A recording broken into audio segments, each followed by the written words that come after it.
Hello everyone, supreme divine পাওয়ার চ্যানেলের পক্ষ থেকে সবাইকে স্বাগত জানাই। আশা করছি সবাই ভালোই আছেন, ভালো থাকার চেষ্টা করছেন। আমি দারুণ আছি এবং খুব ভালো আছি। আজকে আরেকটি টপিক নিয়ে আলোচনা করব, যেটা আমাদের সবার ভীষণ জানা প্রয়োজন। যারা আমার চ্যানেলটি নতুন ভিজিট করছেন, যদি মনে হয় আমার ভিডিওগুলো একটু আপনাদের কাজে আসছে, তাহলে সাবস্ক্রাইব করুন এবং পাশে থাকা বেল আইকনে ক্লিক করে অল নোটিফিকেশনটি অন করে দিন, যাতে করে আমি যখন ভিডিও আপলোড করব সবার আগে আপনার কাছেই পৌঁছে যায়। যদি ভিডিওগুলো আপনার যদি মনে হয় কাজে লাগছে, ভালো লাগছে, তাহলে অবশ্যই একটা লাইক করুন। আপনার একটা লাইক আমাকে আরও ভিডিও বানাতে উৎসাহিত করবে। আর যদি ভিডিওগুলি পছন্দ হয়, তাহলে কোন রিলেটেড আপনারা ভিডিও চাইছেন এখানে কমেন্ট বক্সের মধ্যে লিখতে পারেন। আমি চেষ্টা করব সেই সমস্ত রিলেটেড ভিডিও বানাতে। যারা এনার্জি সায়েন্স এখনও শেখেননি, যারা এনার্জি সায়েন্সের আওতায় আসতে চাইছেন, তো তারা এনার্জি সায়েন্সটাকে শিখতে পারেন আপনার নিয়ারেস্ট কোনো টিচারের থেকে, বা যারা আমার থেকে শিখতে চাইছেন তারা আমার সঙ্গে যোগাযোগ করতে পারেন।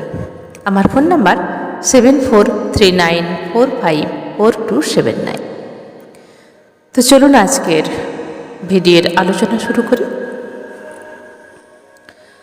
আমরা এই যে বডিতে থাকি বা আসছি এখনো পর্যন্ত, এই বডিতে যে আমরা আছি, এটা হলো সোলের ঘর, তাই তো?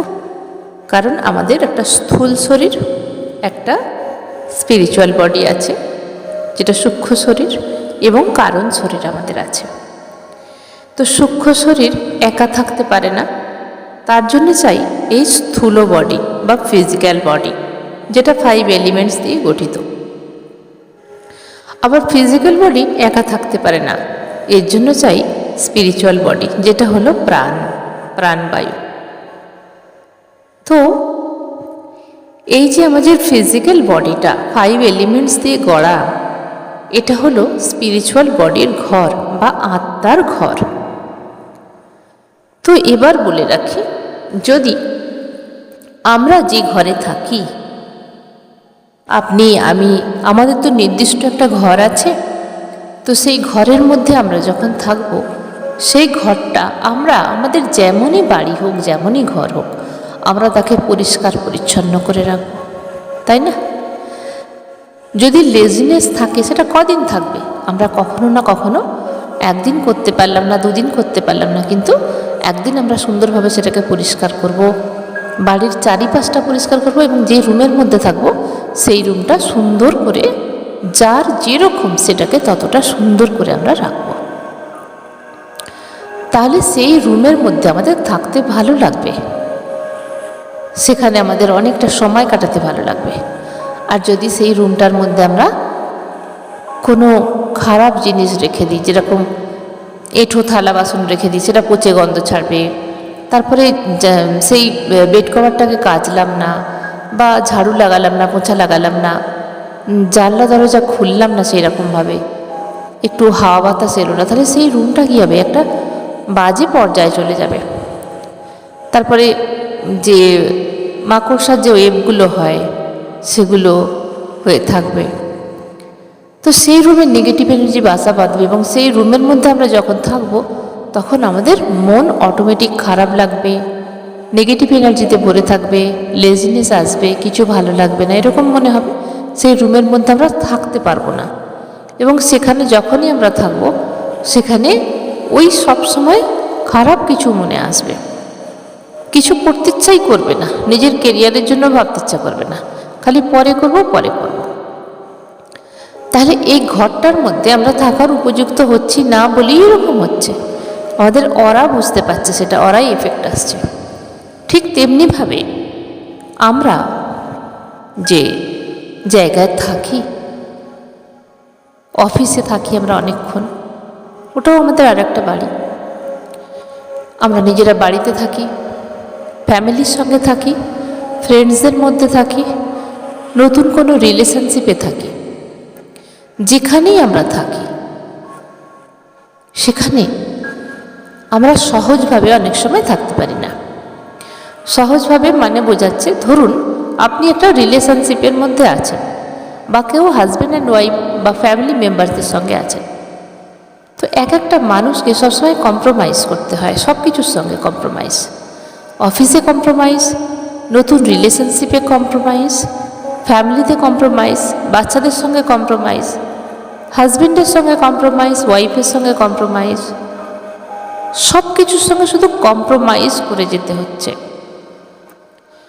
এতে করে যিনি কম্প্রোমাইজ করছেন তিনি হয়তো ভাবছেন, ঠিক আছে রিলেশনশিপ বাঁচাতে গেলে একটু কম্প্রোমাইজ করি, তাতে ক্ষতি কী, সব জিনিস তো ঠিকভাবে হয়েই যাচ্ছে।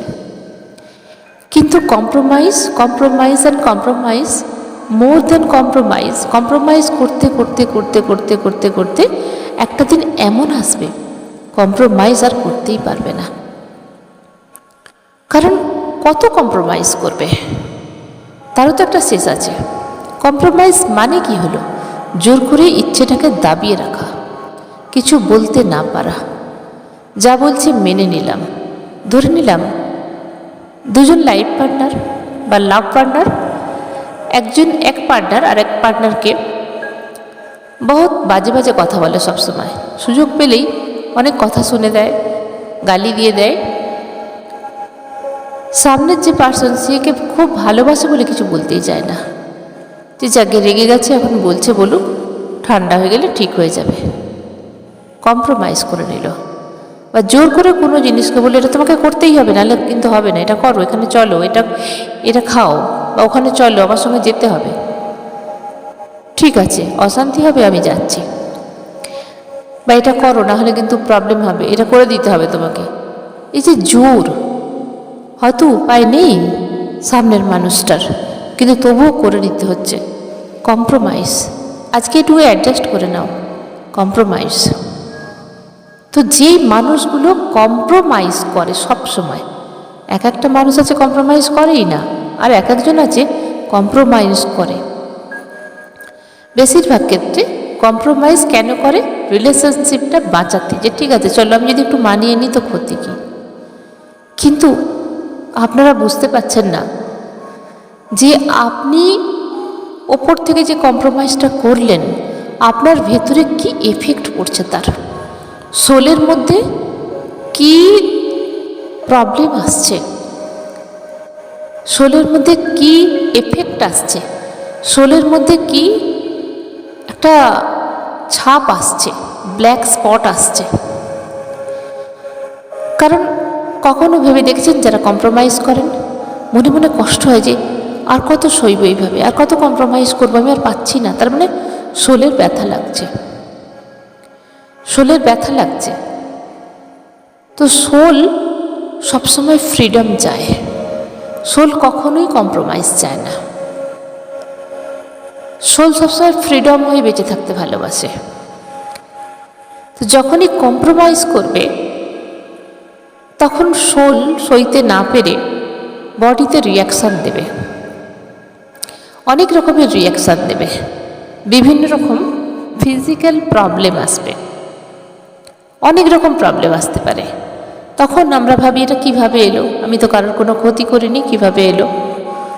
মেডিসিন নিচ্ছে, ওই যখন খাচ্ছে ততক্ষণ, কিন্তু রুট কজ ধরাই পড়ছে না। রুট কজ কোথায় আছে? সোলের মধ্যে আছে। আমরা ট্রিটমেন্ট কোথায় করছি? বডিতে করছি, ফিজিক্যাল বডিতে করছি। ট্রিটমেন্ট কোথায় করছি? ফিজিক্যাল বডির মধ্যে করছি। প্রবলেম রুট কজ কোথায় আছে? স্পিরিচুয়াল বডিতে আছে। সেখানে পড়ে আছে এক গাদা কম্প্রোমাইজ। সেখান থেকে সেই গন্ধেগি, সেই ব্ল্যাক স্পট, ব্ল্যাক ধোঁয়া নির্গত হচ্ছে। যতক্ষণ না সেখান থেকে সেগুলো উপড়ে ফেলা হচ্ছে, ততক্ষণ এই বডির প্রবলেম কমবে না। আর আমরা বোকার মতো ফিজিক্যাল বডিতে ট্রিটমেন্ট করছি, কারণ ফিজিক্যাল বডির সমস্ত প্রবলেম আমাদের সোলের প্রবলেম। সোল থেকে আসছে, অরা থেকে আসছে, চাক্রাস থেকে আসছে। তো রুট কজ খুঁজতে হবে আগে। আমাদের সোলের চাই ফ্রিডম।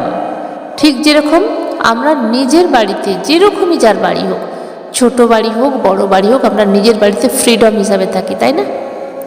যখন অন্যের বাড়িতে আমরা যাব, সেখানে কত ভালোভাবে আমাদের থাকতে হয়, কত নিয়ম অনুসারে থাকতে হয়, তাদের মতো করে হয়ে চলতে হয়, নাহলে কি ভাববে, কি বলবে।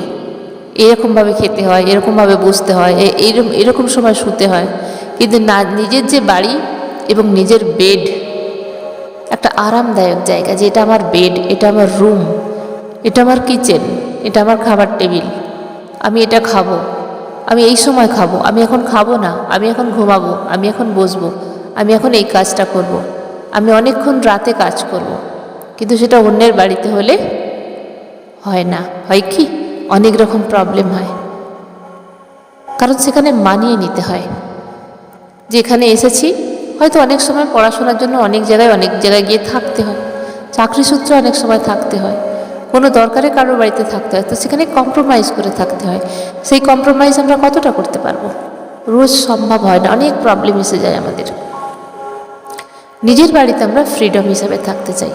ঠিক সেরকম আমাদের নিজের বাড়ি এখন আপাতত এই বডি, সোলের বাড়ি হলো এই বডি। আর সোলের আসল বাড়ি কোথায়? যেখান থেকে আমরা এসেছি, ইউনিভার্স। পৃথিবীতে সোলের বাড়ি এখন এই ফিজিক্যাল বডি। তো সোল সব সময় ফ্রিডম থাকতে চায়, নো কম্প্রোমাইজ। সোল যত ফ্রিডম থাকবে, আপনার বডি তত সুস্থ থাকবে, আপনি তত ইয়াং এজ লাগবেন, তত ফ্রিডম থাকবেন, তত হাসি খুশি থাকবেন। সোল যদি দুঃখে ভরা থাকে, তাহলে আপনি ইমোশনালভাবে কষ্ট পাবেন, মানসিকভাবে কষ্ট পাবেন, শারীরিকভাবে কষ্ট পাবেন। এবং তার রুট কজ আমরা কখনোই খুঁজে দেখি না, শুধু গাদা গাদা ওষুধ খাই, ডিপ্রেশনে চলে যাই, ফ্রাস্ট্রেশনে চলে যাই, ওষুধ খাচ্ছি, টাকার পর টাকা খরচা হচ্ছে, কিন্তু সুস্থ হতে আমরা পাচ্ছি না। পাচ্ছি কি? তাহলে সোলের কি চাই? সোলের চাই ফ্রিডম, মুক্তি। সোল কখনোই বাঁধা ধরা নয়, সোল কোথাও বাঁধা থাকে না, সোলকে কিছুই করা যায় না। সোল যত ফ্রিডম থাকবে, তত আপনি ভালো থাকবেন, আপনার বডি সুস্থ থাকবে। তাহলে কি করতে হবে? No compromise. এখন থেকে কারোর সঙ্গে কোনো কম্প্রোমাইজ নয়, সলিউশন নিকালো। যেখানে যা প্রবলেম হবে, আপনার লাইফ পার্টনার যদি আপনাকে গালি দেয়, ধমক দেয়, বাজে বাজে কথা বলে, যা ইচ্ছা তাই ব্যবহার করে, ওটাকে কম্প্রোমাইজ না করে ওখানে সলিউশন বের করুন। সেখানে কথা বলে প্রবলেম সলভ করুন, যে আমাকে কেন এইভাবে বললে, আমার প্রবলেমটা কোথায়। প্রথম দিন যখন এইরকম ল্যাঙ্গুয়েজ ইউজ হবে, তখনই ওই জায়গায় বাম্প করুন, যে এই কথা কেন বললে আমাকে। আমার নিজের সম্মান আছে, যেই ভালোবাসায় কোনো সম্মান নেই, যেখানে কোনো শ্রদ্ধা নেই, সেখানে রিলেশনশিপ কখনোই টিকে থাকতে পারে না। যখনই ওই ল্যাঙ্গুয়েজ ইউজ করবে আপনার সামনের জন, তখনই তাকে প্রশ্ন করুন, এইভাবে বলার অধিকার তোমাকে কে দিয়েছে? যেই হোক, হাজব্যান্ড অ্যান্ড ওয়াইফ হোক, লাইফ পার্টনার হোক, ছেলে মেয়ে হোক, যেই হোক, যে যদিও আমি ভুল করে থাকি, আমাকে সেই ল্যাঙ্গুয়েজ ইউজ করে বলে যে এটা তুমি কেন করেছো, এটা করা ঠিক হয়নি, বা এটা থেকে আমার এই ক্ষতিটা হয়েছে। আমি রিয়েলাইজ করব তখন, সত্যিই তো, যে আমার জন্য ওর এত বড় ক্ষতি হয়ে গেল। আমাকে নেক্সট টাইম থেকে চেষ্টা করতে হবে যাতে এটা না হয়। তখন আমি সেখানে কী করলাম? কম্প্রোমাইজ করলাম না, সেখানে আমি একটা লেসন শিখলাম, যেমন এটা করা উচিত হয়নি। কিন্তু কম্প্রোমাইজ কাকে বলছে? যাকে অন্ধের মতো ভালোবাসি, তাকে কিছু বললে সে আঘাত পাবে বলে কিছু বলছি না, কম্প্রোমাইজ করছে। কিন্তু আঘাতটা যে আপনি পাচ্ছেন, সেটা আপনাকেই ভেবে দেখতে হবে। এর জন্য দায়ীকে সামনের মানুষটা নয়, যে আপনাকে অপমান করলো সে নয়, যে কম্প্রোমাইজ করছেন সে। কারণ কম্প্রোমাইজ কেউ বলে দেয়নি যে তুমি কম্প্রোমাইজ করো আমার সঙ্গে, রুখে দাঁড়াও। সেখানে আরও ল্যাঙ্গুয়েজ আছে, ইউজ করো, প্রবলেম সলভ করো। তক্ষুনি যে প্রবলেম হয়েছে তার রুট কজ খুঁজে উবড়ে ফেলে দাও, সেটা অনেক সহজ। তখনও তার রুট নিচে পর্যন্ত যায়নি, ডিপ লেভেলে যায়নি। সেই দিন থেকে পরিষ্কার করা শুরু করো। পরিষ্কার করতে করতে করতে করতে একদম অ্যারাউন্ডটা পরিষ্কার হয়ে যাবে। যদি কেউ কখনো অপমান করে, যাচ্ছে তাই করে, আপনি সোজা হয়ে দাঁড়ান, যে আপনি এইভাবে আমার সঙ্গে কেন কথা বলছেন, আমার প্রবলেমটা কী আছে, কোথায় আছে আমার প্রবলেম, বা আপনার প্রবলেম কী আছে আমাকে এইভাবে কথা বলছেন।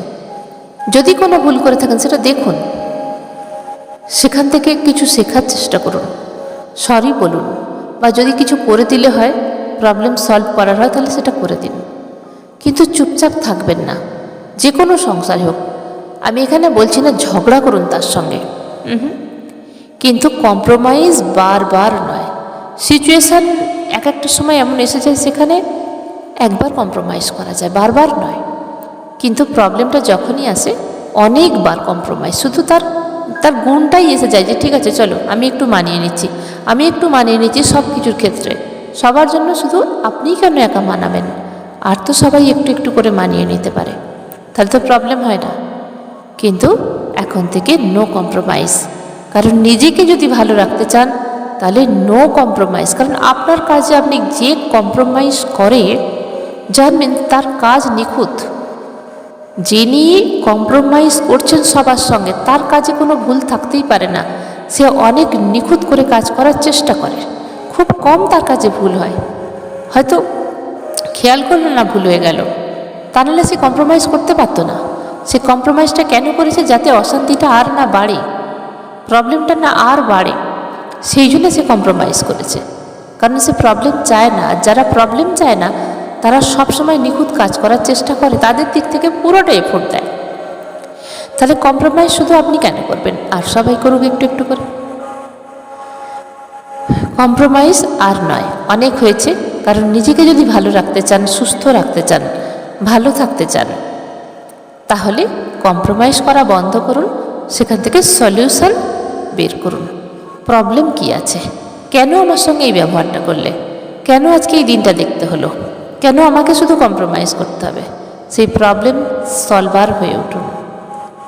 You are a problem solver. আপনার মধ্যেই আছে সেই সমস্ত কিছু যা ইউনিভার্স আপনার মধ্যে দিয়েছে, আমার মধ্যে দিয়েছে, সবার মধ্যে দিয়েছে। সব কিছু সেই ক্যাটাগরি, সব কিছু আপনার মধ্যে আছে, সব গুণ আপনার মধ্যে আছে, কিন্তু সেই সমস্ত টুলসগুলো আপনি ইউজ করতে পারছেন না। চেষ্টা করুন, নিশ্চয়ই পারবেন। আর দেখবেন লাইফ কত সুন্দর হয়ে উঠেছে। লাইফ বেটার করতে নো কম্প্রোমাইজ, অনলি ফ্রিডম। আজকের ভিডিও এখানে শেষ করলাম। সবাই ভালো থাকবেন, দারুণ থাকবেন, আনন্দে থাকবেন। ধন্যবাদ।